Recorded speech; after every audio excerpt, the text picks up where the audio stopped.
Good morning. So this video, The Rise of the Nazis 1919 to 1933, this will be a two-part video. It's quite a meaty topic, this one. Lots to say about. In previous years, I have taught this as an A-level special topic, different specification, focusing just on Hitler and the Nazi movement. So lots and lots of knowledge really on this one. I suppose I need to rein myself in a little bit. It is a personal interest for me, this particular topic, and I do know a lot about it, but I think it is universally a fascinating topic, Adolf Hitler and the Nazis. This is A-level, it is not GCSE. One word to say before we start is that at GCSE, well, guard against complacency. I've encountered this in the past. Students think, oh, I know about Hitler and the Nazis, did it at GCSE. Quite a lot of misconceptions tend to be planted at GCSE, and this is A-level, so try to approach it with a sort of open mind, because we need to sort of challenge a lot of the preconceptions that are built in from GCSE. New ways of looking at the Nazi movement, and the level of knowledge that's required is much deeper. Okay, so let's push on with this then. Looking at the dates, obviously keep that date in the forefront of your mind. 1919 was when the movement was started, when Hitler came out of the end of World War One, and 30th of January 1933 is the date that he became Chancellor of Germany. He did not become full dictator of Germany until later. That's really important to understand. And one of the debates is, did he ever really become full dictator of Germany? Is how you define that word dictator. But it didn't suddenly happen on the 30th of January 1933. On that particular date, he was appointed as Chancellor with all the constraints on the power of the position of Chancellor that had existed since the beginning of the Weimar Republic. Okay, so the depth study that we're looking at, which is A New Reich 1933 to 35, is largely about how Hitler turned his chancellorship into a dictatorship.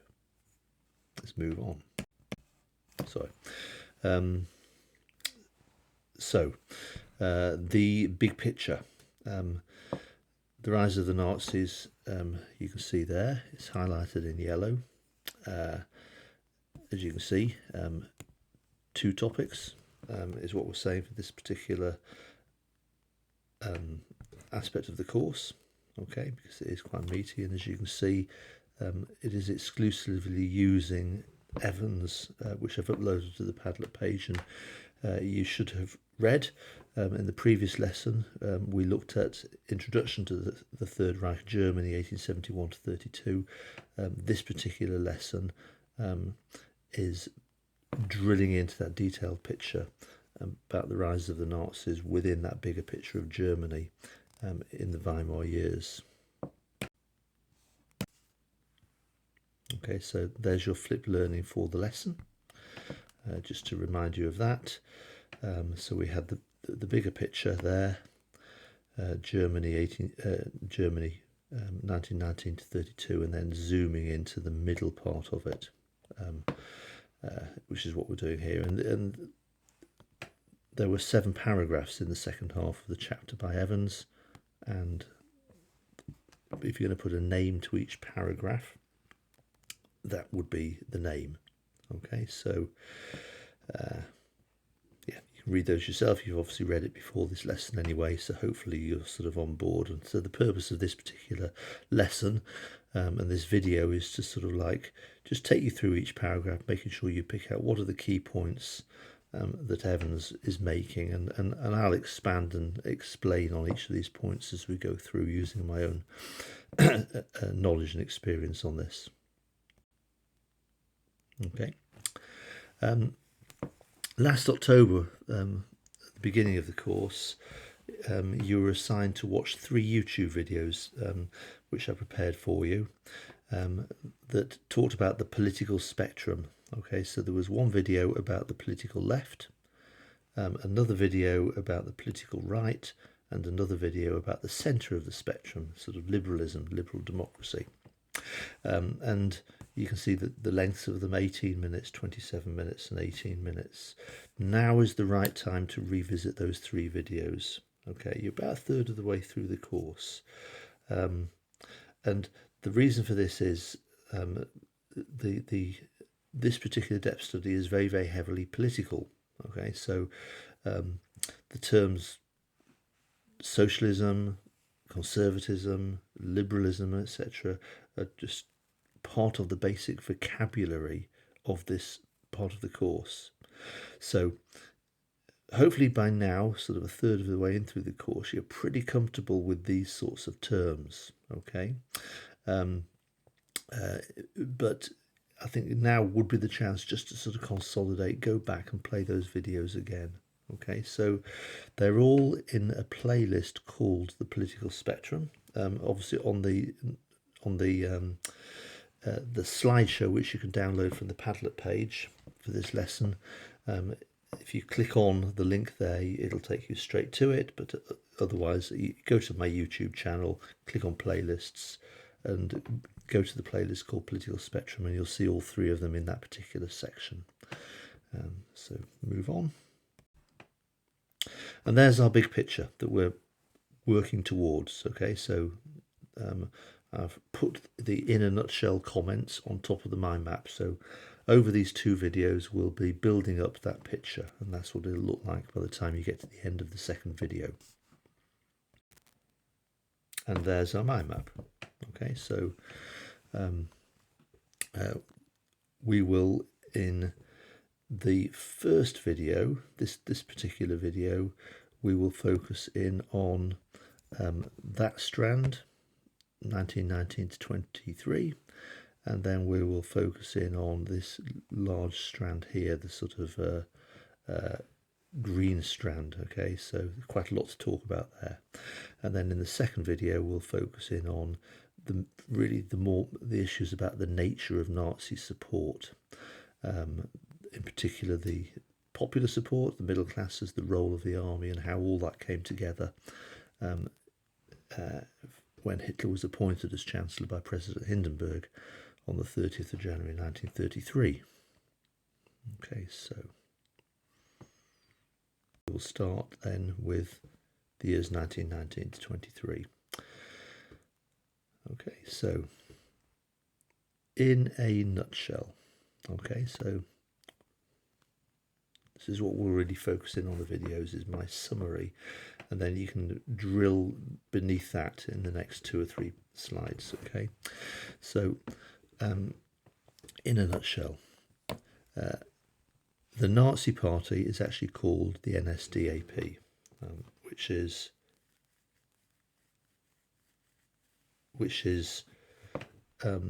short for the National Socialist German Workers' Party, National Socialist Deutsche Arbeiterpartei in German, NSDAP.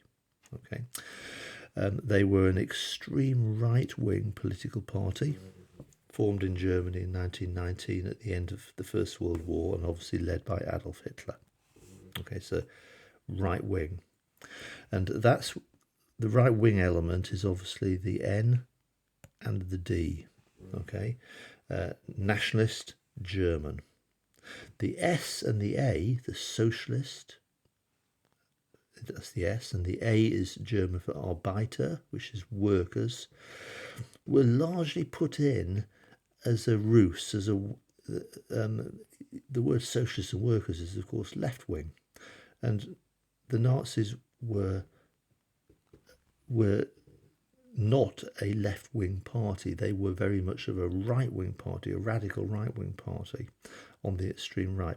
But nevertheless, the problem, remember, with our social pyramid, okay, is the right-wing support, I'll just write RW, tended to come from the people at the top of the social pyramid, the upper classes and the middle classes. But the majority of the German people, the mass support, tended to go to the left-wing parties, the socialists. Okay, Um, Now, Nazism was very much of a right-wing political movement, but like most right-wing political movements, because their support came from the upper and the middle classes, they the challenge was to get mass support for their movement.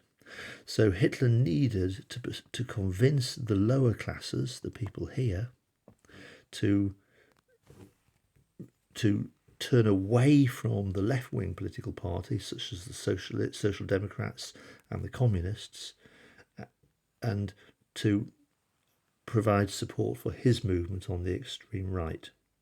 Now, of course, the left-wing parties were internationalist. Okay, socialism is an international movement. So Hitler sort of presented his nationalism as in a different way. And so what he basically did is he presented it as a form of nationalism that would appeal to the workers. And hence he put the word socialist and workers into the name of the party. So basically he attempted to be a catch-all party that would appeal across the political spectrum, but be very, very clear, the Nazis were a right-wing party. The core of their ideology was nationalist, and the core of their support was very much from the middle classes, the traditional parties that stood on the right wing. Okay, so their ideology was vague. Okay, that's quite an important point. We just sort of said there that if you think of our political spectrum from left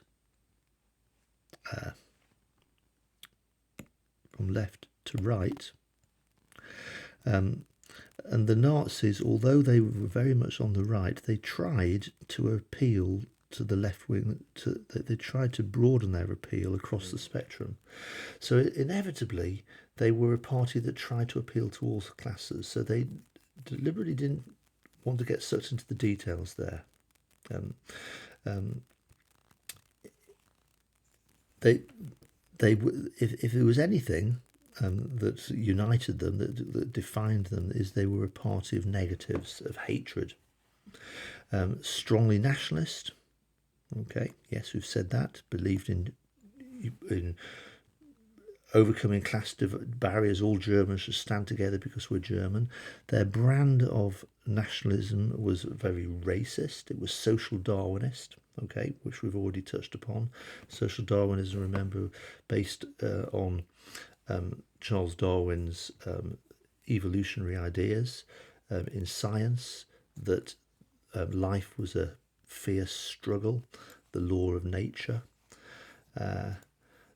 Pro-authoritarian, and that sort of idea very much applied then to human society, hence social Darwinism. That in Hitler's view, the German race, he defined it as the Aryan race, and of superior blood were therefore justified in this fierce world of struggle, in which the strong races would win through against the weaker races. Those sorts of racist ideas. It's a whole lesson in itself, so I won't get into that one at this particular point. But the form of nationalism which Hitler and the Nazis believed in had a racist stamp to it.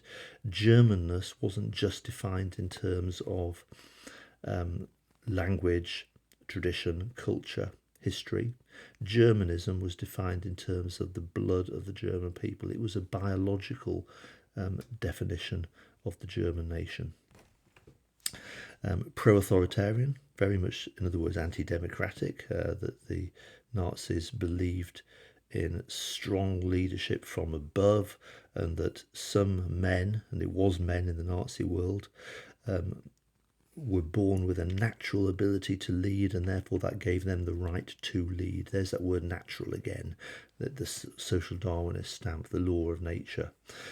So there was no acceptance at all within Hitler's mind of the right of ordinary people to have a say in the leading of the country. Okay, so therefore, by definition, also anti-republican and very, very anti-communist.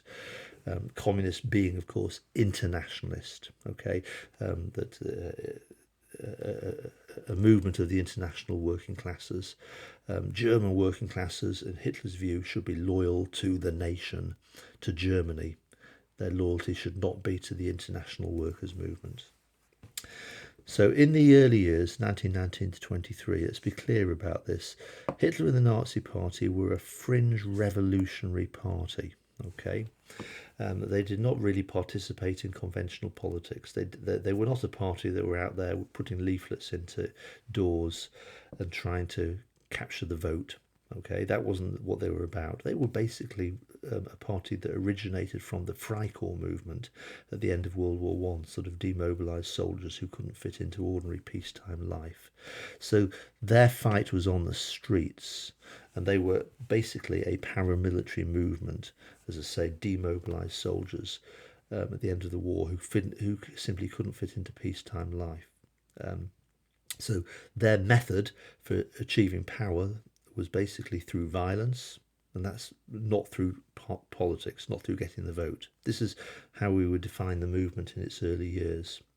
But also, to be very, very clear, they were a very small, on the fringe of politics type of movement. They were based in Bavaria, which was a long way from the capital city, Berlin. Bavaria was down in the sort of southeast of Germany. It was one of the German states, one of the larger German states. The capital was Munich. But outside of Bavaria, they had been little heard of, to be quite frank. They were a fringe Bavarian party within the Bavarian political context. Okay, but they grew steadily. Okay, between 1919 to 1923, and in particular, they, as a party, as a movement, as a paramilitary movement, they gathered a lot of support in 1923, which was the year of the hyperinflation. That was the year, again, we've covered that in the context, a year of crisis for the Republic when the Belgians and the French invaded the Ruhr at the start of the year. And during that year, a lot of a lot of Bavarians gravitated towards this sort of like extreme paramilitary movement that was very anti-Berlin, very anti-Republican, operating within that particular state. And in particular, it had the Nazi Party had its own private army called the Sturmabteilung, the SA, or the Brown Shirts. And so a lot of so I'm having a little bit of problem with my technology today. It's not having straight away. So the SA, led by a man called Ernst Röhm, that kind of like supported the Nazi movement. Quite an independent-minded group, but they were sort of like contracted to support Hitler and the Nazis, and in particular many Bavarians were attracted to join the SA. So it became almost like a private army of the Nazi Party. For various reasons, and we don't need to get into this because remember our depth study is about 1933 to 35, 10 years later. But in November 1923, Hitler felt that his movement was strong enough to actually have a go at seizing power. They were based a long way from the capital city, Berlin, but across the other side of the Alps in Italy, the year before, a man called Mussolini, who led a similar movement in Italy, a right-wing movement in Italy, attempted to, successfully marched on Rome and seized power in Italy. So Hitler, inspired by that, said, well, we will march on Berlin. We will march from Munich to Berlin to overthrow the Weimar government. So that attempt to seize power, often called the Beer Hall Putsch, failed. Okay, let's be clear. It never even left Munich, okay, because the army of the Weimar Republic in the end stood in Hitler's way, okay, and opposed him. They prevented him leaving Munich. Now, we'll get into that at a later stage because actually the army of the Weimar Republic was very sympathetic towards Hitler, but they were not sympathetic towards his methods, okay. They agreed with Hitler that they didn't like the government in Berlin, but at that particular time, they were not prepared to back a violent seizure of power. They felt it was the wrong thing, so they stood in Hitler's way. So Hitler was arrested along with other members of his party, and he was sent to jail for treason. Okay, and you will remember from the previous lesson we talked about the context, Germany 1919 to 32, and one of the important things to remember about the Weimar Republic was the conservative establishment, the machinery, in other words, the army, the civil service, the judiciary, and the education system, the machinery that was supposed to make the Weimar Republic work was filled, and it was staffed by men from the Second Reich who were basically anti-republican in their views. And that's a perfect example. The judiciary, the legal system, of here's the perfect evidence. The judge who convened over Hitler's trial, even though all the evidence said Hitler was guilty of high treason, plotting to overthrow the state, was very, very sympathetic to Hitler. Hence, he only got a 9-month prison sentence. So, there we are in a nutshell for that particular point. There's our left-right wing. Okay, I'm not going to walk and talk you through that, but I'm obviously talking about left wing and right wing, and you can see I've put the Nazis there on the far right. But just a reminder of how that all fits in. So you probably want to pause the video and just have a quick read through that. And there I've summarised the ideology of the NSDAP. Now there's the extract. There's paragraph 1 from Evans. Okay, so have a read through what Evans said. Hopefully that all makes sense for you. And I've expanded on those points there. Hopefully they all make sense for you now. And I've now popped that summary onto the mind map. So we now move to the next strand. There's a lot there, okay? So there's 2 boxes for in a nutshell here. So we'll, again, take a little bit of time just to make sure we're clear about it. Okay, and I'll walk and talk you through it. So Hitler was released from jail at the end of 1924, at the end of his 9 months. Okay, now basically he had to rebuild his Nazi party from scratch. The party had been banned while he was in jail. Okay, so he had to reform it. He had to go back, had to have a meeting with the judge who'd sent him to jail, and cap in hand and apologise and say, look, can I please reform the party? And the judge said, well, why should I allow you to reform a party that obviously wants to overthrow the state? You know, and Hitler basically had to beg and say, look, I will rebuild the party, but we will have a different approach. Okay, and this is a point further down. The new party that I form will not be a revolutionary party. We will work within politics. Okay, so we'll behave ourselves. We won't take the battle to the streets. We will campaign for votes, and we will take the battle to within politics in a sensible way than the way other political parties work, by trying to get seats in the Reichstag and in the local state elections, etc., etc. But we'll campaign at the different levels and enter politics in a legal way. Okay, so the judge said fair enough, and he was allowed to start forming the party. And these were difficult years, the next few years, okay, because not only did he have to rebuild his party from scratch, but these were also years, remember, that the Weimar Republic appeared to be recovering. Hyperinflation was brought under control by Stresemann, new currency was introduced, the Rentenmark, the Dawes Plan brought in American money, and the economy began to pick up, the inflation was brought under control. And so your 40-odd million Germans, the voters, were not really interested any longer in a far-right party like the Nazis, whose main position in elections was to attack the Republic and say, vote for us because we want to bring about an end to the Republic that is not working for Germany, because at that time the Republic was working for Germany. Okay, so they were not really vote winners during this period, and the evidence for that will over here, just jumping ahead a little bit again, is that in 1928, out of more than 400 seats in the Reichstag in those elections in May 1928, the Nazis only achieved 12 seats, which is 2.6% of the vote.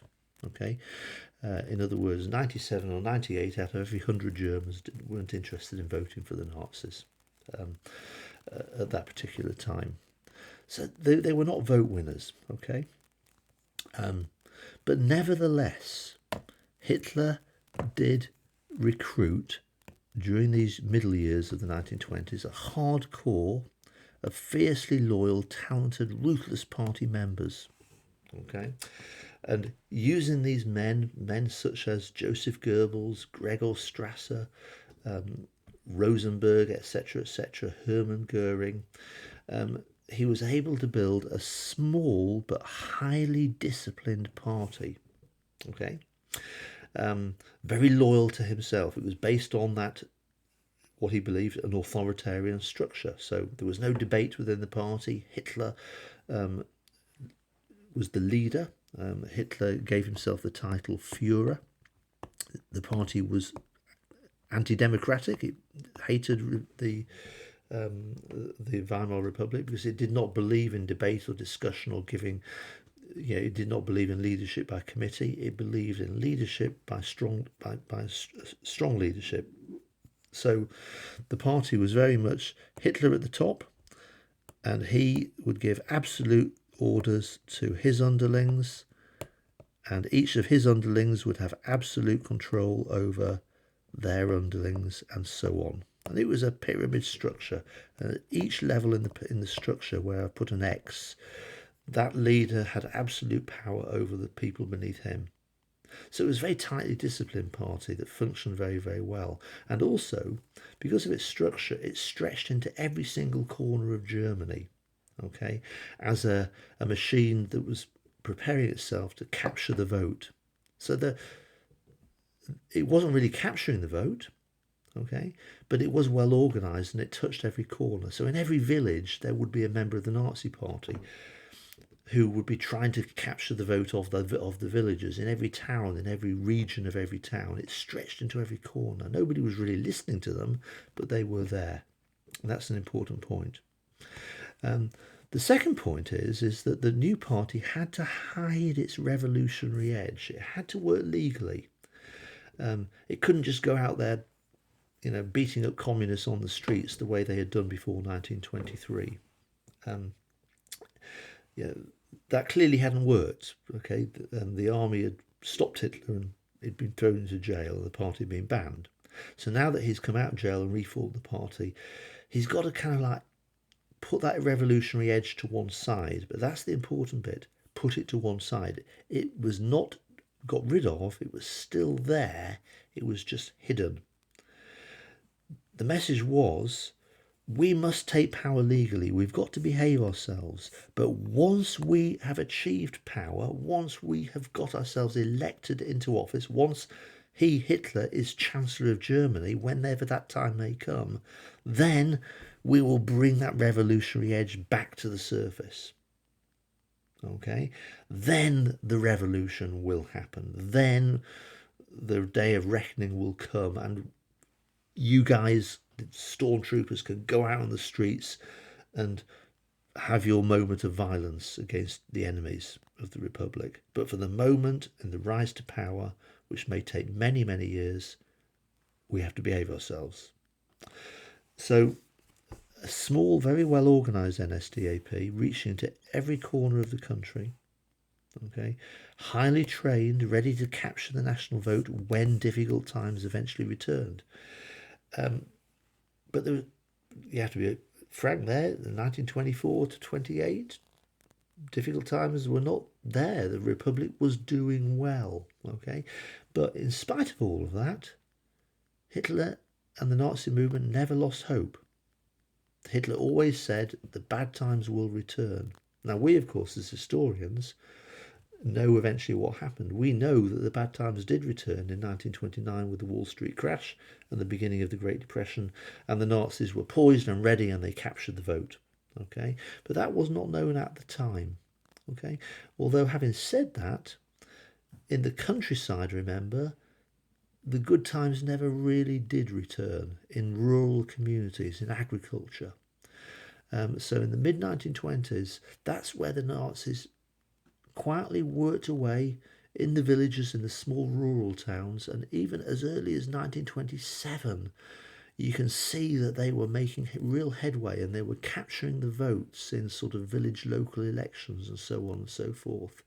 So that sort of figure that we looked at earlier, of just 12 seats in the 1928 elections, actually masked the truth. In local elections, in some of the 18 German states, in particular the more rural states, particularly in the east and in the north of Germany, where there were big farming communities, the Nazis were actually achieving votes even before the Great Depression hit Germany in 1929. So let's talk about that.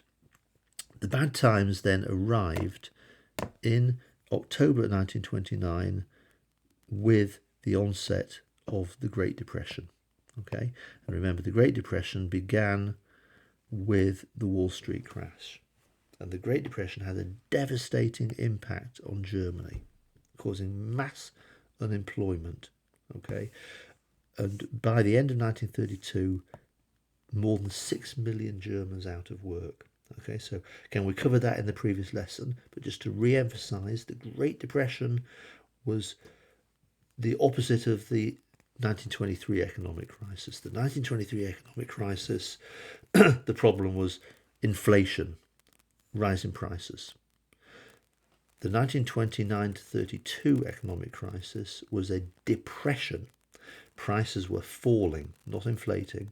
The problem in 1929 to 32 was unemployment. That was the big problem. Okay.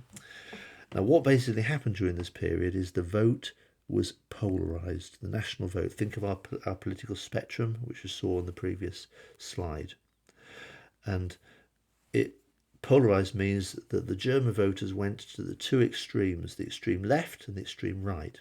So never forget the fact that, in particular, the people at the bottom, think of our social pyramid, and the people at the bottom of the pyramid, the working classes, they went on the whole, to the extreme left.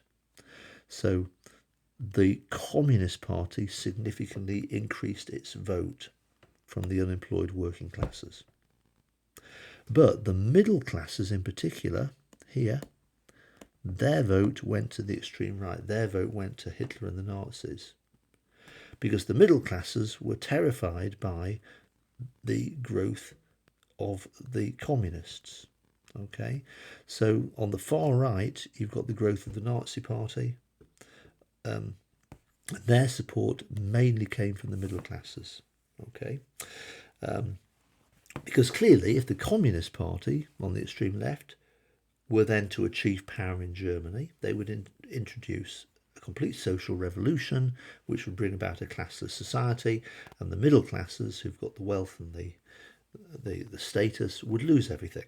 Okay, you'd have social levelling, as we would call the middle classes, would be brought down to the level of the working classes. So the middle classes effectively turned to the far right and voted for the Nazis. And there were, of course, more conventional right-wing parties, such as the German Nationalist Party, that they traditionally voted for.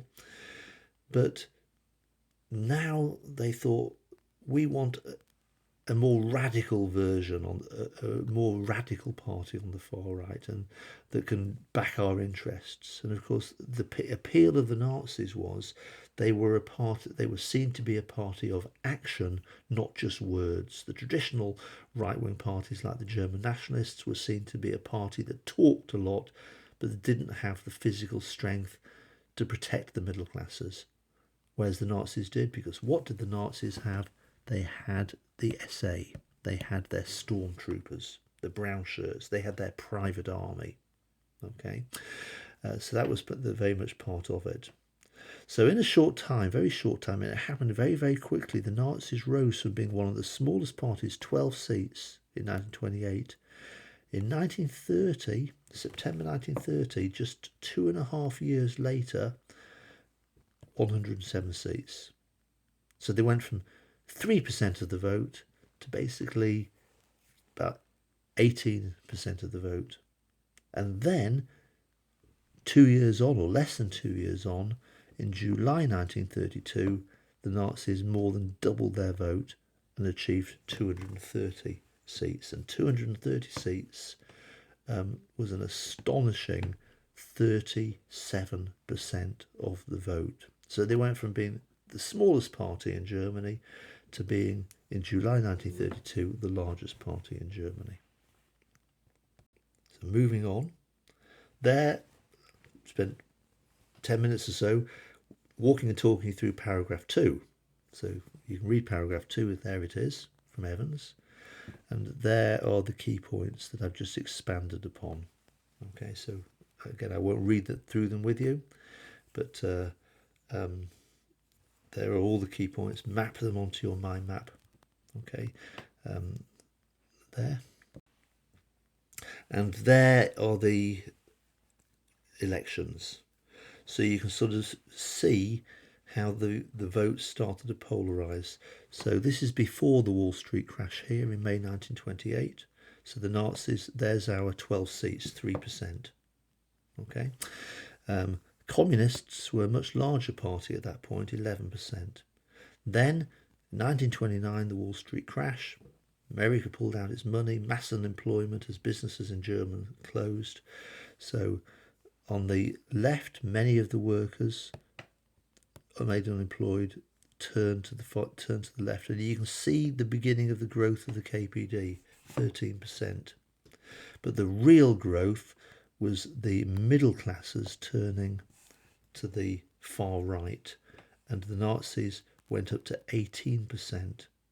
So in just 2 years, they went from being the smallest party in the Reichstag, have a look at that, here in 1930, they are the second largest party in the German Reichstag.